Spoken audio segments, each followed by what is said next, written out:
हम हैं देश के एकमात्र ग्रामीण नारीवादी न्यूज चैनल। हमारा समर्थन करें, यूट्यूब चैनल सब्सक्राइब करें, खबरें लाइक करें और वेबसाइट पर सदस्य बनें।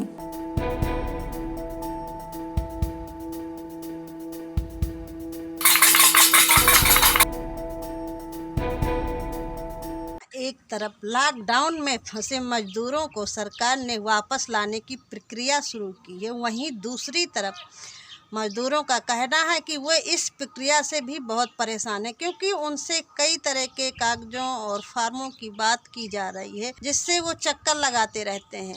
यहाँ उनके परिवार वाले परेशान हैं और वहाँ वो लोग परेशान हैं।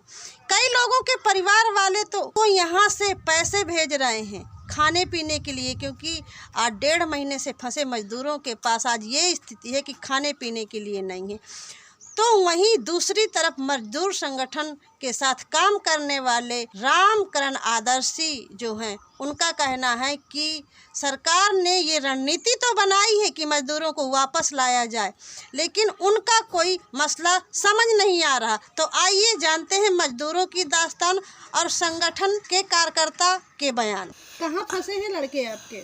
बम्बई में फंसे हैं। कितने लड़के आपके मुंबई में फंसे हैं? 2 लड़के, एक जेठानी का लड़का है, एक देवरानी का लड़का है, एक देवर है और 2 लड़के हमारे हैं। बस यह है कि मान लिया काम धाम नहीं चल रहा है, बस भीतरे बेड़े बेड़े जो मान लिया मिल गया हुई तो वही खाना पीना में अपन बचा रहे हैं, नहीं तो फंसे तो यहाँ ही घबरा रहे हैं वहाँ से नहीं। बस इतनी परेशानी उनका भी अब न बाहर नहीं कर सकते हैं, डरने के मारे मार रहे हैं पुलिस वाले। तो क्या करने गया था वो? पिंड वाला काम करते रहे, तो वो भी वहीं फंसा है। वहाँ वहीं का तो उन लोगों से जब आप बात करती हैं तो क्या महसूस करते हैं? बस यही काम बताओ कि खाने पीने मिले थे, बस जो मिल गया।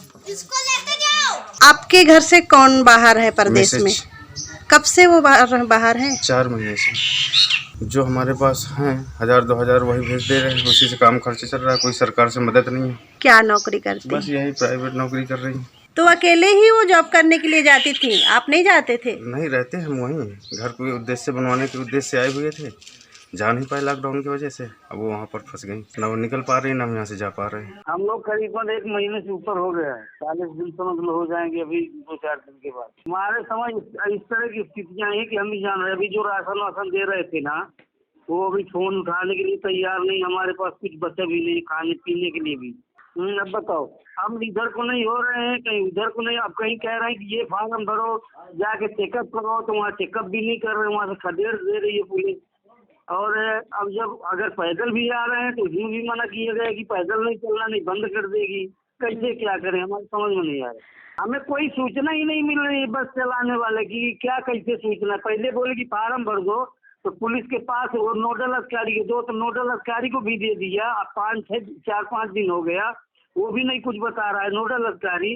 पुलिस के यहाँ जमा कराए, आज फिर पुलिस के यहाँ दोबारा जमा करने गए हम लोग।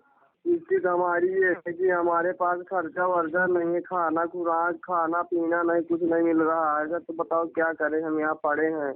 हाँ जी, ये कह रहा हूँ कि हम गुजरात में यहाँ कमाने काम करते थे। हाँ। तो बस काम करते करते बस ये लॉकडाउन लग गया, कहते थे 2-4 दिन के लिए बंद हो जाएगा। तो बस अब हम फंसे हुए हैं। बाहर काफी लोग तो हमारे यहाँ पैदल चल के कोई अन्य साधनों से इस तरह से 15-25 लोग आ गए हैं और लगभग इतने ही 25-30 लोग अभी फंसे हैं। उनके लिए आपकी तरफ से क्या प्रयास है? हम लोगों के पास मैडम अभी तक शासन द्वारा किसी भी तरह से प्रधानों से कोई सूची नहीं मांगी गई, ना ही प्रधानों के पास कोई ऐसा शासनादेश आया है कि आपके ग्राम पंचायत से कितने मजदूर बाहर हैं, कितने मजदूर अभी फंसे हैं, उनको बुलाना है तो कैसे बुलाना है। अभी बीच में एक चर्चा आई थी, मैं उसमें काफ़ी जो है परेशान हो गया। कई लोग मेरे पास आए कि आप जो है फार्म हमारा भर दीजिए और हमको वहाँ भेजना है। मैंने कहा ऐसा तो कोई फार्म हमारे पास आया ही नहीं जिसको हम भर दें। तो कहा नहीं, हर जगह के प्रधान भर रहे हैं। मैंने तुरंत अपने ADO साहब से बात किया, लेखपाल साहब से बात किया और अपने सचिव से बात किया कि ऐसी कोई प्राविधान है क्या ग्राम पंचायत की तरफ से सूची बनाई जा रही। उन्होंने कहा नहीं, ऐसी कोई प्राविधान नहीं। मजदूरों से जुड़े होने के कारण जो मजदूर पलायन है, कोई सूरत में है, कोई हिमाचल में है, कोई गुड़गांव दिल्ली में है, और जो जहां मजदूर हैं राजस्थान पंजाब हरियाणा में जहां जहां मजदूर मेरे संपर्क में हैं, वो लोग मुझे फ़ोन करते हैं और फ़ोन करके वो अपनी व्यथा बताते हैं और उनकी व्यथा को सुन करके मैं उन्हें सुझाव देता हूं कि आप लोग जो है जो जहां पे हो अपने मजदूर का नाम और उनके पिता का नाम, उनकी उम्र और उनका मोबाइल नंबर और वो कहां पर वर्तमान में फंसे हुए हैं उसकी सूची मुझे उपलब्ध कराओ। तो वो सूचियां मुझको काफ़ी करीब 3 राज्यों की जो है सूची मुझे प्राप्त हो चुकी है, जिसमें से 32 परिवार जो है गुड़गांव घाटा हरियाणा के बॉर्डर में पड़ता है, वहाँ से आई थी। 52 लोगों की सूची हिमाचल प्रदेश से आई थी और करीब जो है 40 मजदूरों की सूची सूरत से मुझको प्राप्त हुई थी। हाँ, मेरे सामने ये देखो, पहली बात तो ये है कि अभी जो सरकार ने जो एक वर्कशॉप में एक सूची पड़ी हुई थी जिसमें से इस राज्य से जाने के लिए इन नंबरों पर संपर्क करो, इस राज्य से जाने के लिए इन नंबरों पर संपर्क करो, उस सूची के मैंने कई नंबर मिलाए मगर वो किसी भी तरह के वो नंबर लग नहीं रहे।